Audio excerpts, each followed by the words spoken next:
BFM Business. Check-up santé, le dossier de la semaine. Aube Jean-Bart, bonjour. Bonjour. Emmanuel Ladé, bonjour. Bonjour. Alors Aube, vous êtes directrice du salon Paris Healthcare Week qui va se tenir les 29, 30, 31 mai très bientôt donc, au parc des expositions de la Porte de Versailles. C'est vraiment l'événement majeur de la santé cette année. C'est un très gros événement de tout l'écosystème de santé chaque année fin mai à Paris. Gros système de tout l'écosystème de santé. Tout l'écosystème de santé, vous avez les industriels, vous avez les institutionnels, vous avez les professionnels travaillant en établissement de santé. Ils sont près de 30 000 chaque année à venir à la rencontre de 900 exposants. Un salon qui existe depuis longtemps, non? C'est un vieux salon puisqu'il a été créé par la Fédération hospitalière de France, je crois dans les années, dans les tout début 50, des années 60, fin des années 50. Ah oui, tout à donc fait. C'est un très vieux salon.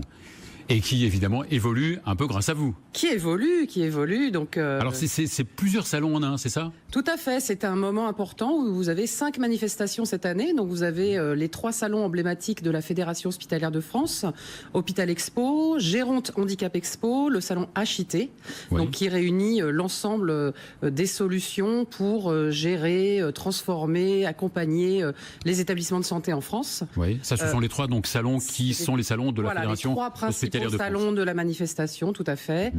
Également le salon infirmier qui, comme son nom l'indique, s'adresse à la profession infirmière, donc les infirmières libérales, salariées ou les étudiantes infirmières. Et ainsi que cette année, pour la première fois, un très gros congrès international qui s'appelle Hospital 21 et qui va réunir pendant 3 jours de nombreux architectes internationaux, voilà, pour débattre sur ce dont Emmanuel Ladé d'ailleurs. Absolument. D'accord, grand architecte international. Grand architecte international. Quand même. Et puis aussi, donc une grosse partie qui va être dédiée à certains grandes entreprises qui œuvrent dans l'intelligence artificielle. Tout à fait. Alors l'intelligence artificielle, on voit qu'on en parle beaucoup actuellement. On a sur la manifestation une très grosse partie dédiée aux nouvelles technologies appliquées à la santé. Bien entendu, le numérique en santé maintenant est partout. Et nous créons cette année un HIT Summit, donc un sommet où nous avons 5 grands patrons qui vont échanger sur l'impact de l'intelligence artificielle sur le système de santé. On en entend beaucoup. Des sociétés comme Philips. Alors Philips, Dell, GE, Nuance. Gros poids lourd quand même. Oui, exactement. Intel également.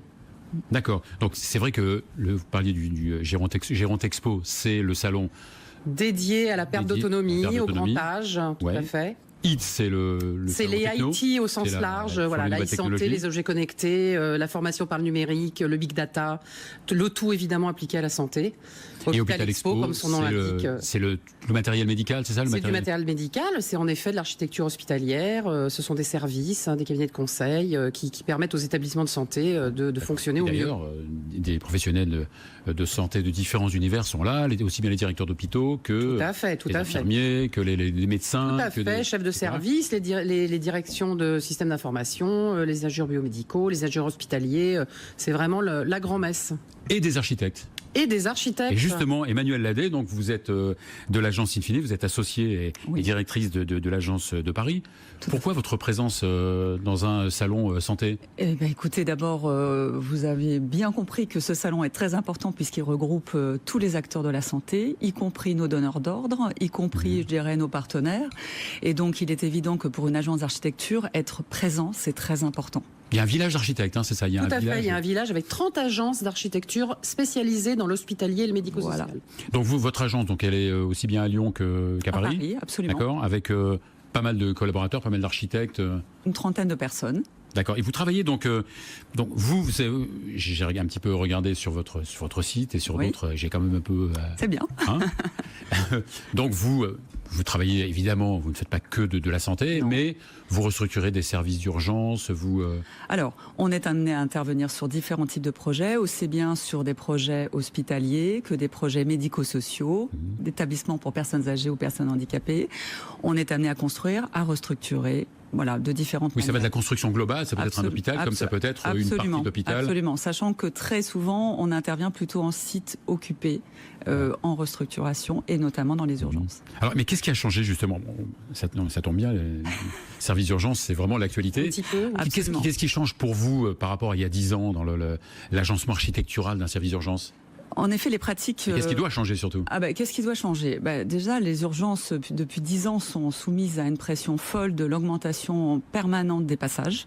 Là, c'est vraiment lié, je dirais, à la société. C'est le principe même de service d'urgence. Absolument, mais je dirais qu'on va de plus en plus souvent aux urgences, quand même. Ouais. Et donc, les augmentations sont permanentes. Donc, ça veut dire que ce sont des services qui doivent se restructurer pour accueillir ces personnes. On parle souvent de la question de l'attente. L'attente, c'est comment gérer l'attente, donc ça veut dire c'est comment gérer les flux.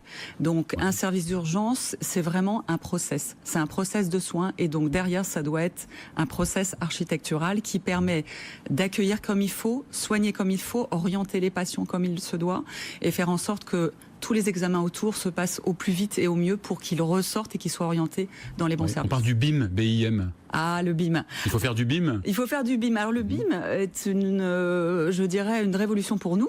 Au même titre que le numérique en santé. C'est une manière collaborative de concevoir. C'est-à-dire que la maquette numérique, le BIM ou la maquette numérique, permet d'intégrer les données d'un projet du démarrage de la conception jusqu'à l'exploitation d'un bâtiment. Donc c'est vraiment une révolution et c'est pour nous extrêmement intéressant puisqu'on n'est plus dans du séquentiel en termes de projet, mais dans du collaboratif. Donc BIM, ça veut dire Building Information Modeling.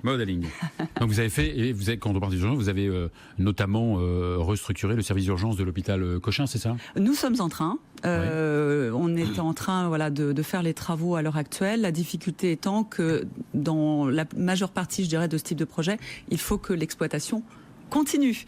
Donc on fait des travaux pendant que les urgentistes travaillent. Pas évident. Est-ce que l'ambulatoire a changé aussi la donne ou pas? L'ambulatoire, oui, bien sûr. Oui. Sur le plan aussi architectural. Sur le plan architectural également. C'est-à-dire que aujourd'hui, là encore, on doit être dans la prise en charge rapide des flux. Le patient arrive, il est pris en charge, il est opéré, il ressort très très vite. Et aujourd'hui, on est même en train de réfléchir à sortir les services d'ambulatoire des hôpitaux. C'est-à-dire de créer des structures dédiées à l'ambulatoire. D'accord, donc de le faire sortir avant de le faire entrer, quoi. C'est le cas, oui, c'est le cas de figure. Un projet a été d'ailleurs livré comme ça à la Pitié-Salpêtrière. Alors, Jean-Bart, pour le Paris Healthcare Week, dont vous faites partie dès la semaine prochaine, toujours plus d'exposants? Toujours plus d'exposants. On a 5 à 10% d'exposants chaque année, en tout cas sur les dernières années. Ça fait quelques centaines, non? Vous savez, le marché de la santé, enfin l'écosystème de la santé est quelque chose d'assez foisonnant en termes d'innovation. Donc tant qu'il y a de l'innovation... Mais toujours avec la même enveloppe budgétaire, on a l'impression. C'est-à-dire? Avec les mêmes fonds, il faut faire plus. Oui, non. Enfin, on sait que l'hôpital a besoin de financement. Alors l'hôpital a quand même des budgets qui sont en augmentation chaque année. Donc et puis il y a quand même de nombreux projets de restructuration physique, de nouvelles technologies. Il y a quand même la création des groupements hospitaliers territoriaux qui redessinent un peu la carte des régions. Les hôpitaux doivent s'adapter, notamment par de l'interopérabilité des systèmes. Justement, c'est un des thèmes. Ce n'est pas un des thèmes centraux, non, du salon. Oui, on a de très nombreux thèmes. Territoire, nouvelles frontières. Nouvelles frontières, tout à fait. C'est le thème principal des conférences portées par la FHF. C'est donc le partage des fameux GHT, non, les groupements hospitaliers. De toute manière, ça reste le sujet depuis quelques années de l'organisation des soins sur le territoire. Oui, donc à peu près 800 exposants. Presque 900. Presque 900. Tout à fait. Heureusement que vous êtes au salon de Parc des Expositions de la Porte de Versailles. C'est vrai, il n'y a pas beaucoup de parcs qui peuvent accueillir un si grand salon. Et de visiteurs? 30 000. 30 000. Et d'intervenants? Intervenants, énorme. On est à plus de 4 000, je crois. 3 jours. Et c'est un congrès d'autant plus important que Check-up Santé, il sera présent. On vous accueillera à nouveau avec plaisir dans 15 jours. Tant mieux. Donc, l'hôpital, c'est vrai qu'il est au centre de toutes les attentions, là, en ce moment. Problèmes d'effectifs, problèmes financiers, politiques, de territorial. On va parler de tout ça ces 3 jours. Bien entendu, qui sera inauguré d'ailleurs par ministre de la Santé, Agnès Buzyn. Qui sera parmi nous le mardi matin pour la conférence inaugurale. Donc, et c'est vraiment quand même le moment où vous avez tout le management de l'hôpital français qui est présent. Donc il y a quand même de gros échanges, que ce soit économiques ou stratégiques ou politiques, au sein de cette manifestation. Alors Paris Healthcare Week, c'est pas seulement des exposants. Bien sûr. Des conférences, des animations, des ateliers, des agoras, de la grande conférence. On a un très gros programme que j'invite à consulter. S'il est vraiment tellement vaste qu'il me faudrait une émission d'une demi-heure pour vous le détailler. On fera d'autres émissions, rassurez-vous.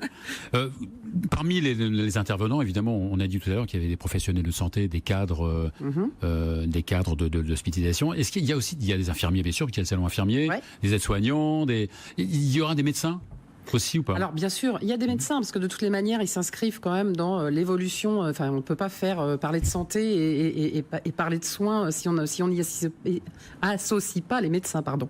Donc bien entendu, il y en a quelques-uns plutôt dans l'optique de l'organisation des soins, que dans la médecine pure. D'accord. Et évidemment, vous allez laisser la place cette année toujours plus à la e-santé, au robot, l'intelligence artificielle, c'est ça, non? Oui, la formation par le numérique, la réalité augmentée, c'est des lunettes 3D pour les personnes atteintes d'Alzheimer. C'est vraiment pléthorique. C'est assez impressionnant, je trouve, chaque année de voir des innovations de plus en plus techniques et élaborées.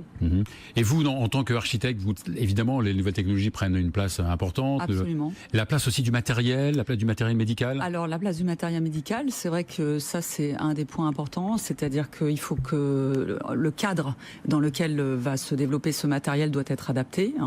Au-delà de ça, et je rebondirai sur ce qu'a dit Aube, tout ce qui nous permet aussi d'aider les futurs usagers à mieux se projeter dans un bâtiment nous aide énormément. Et ça, la réalité augmentée va intervenir de plus en plus, je pense, dans la manière dont on va concevoir et aider les utilisateurs à se projeter.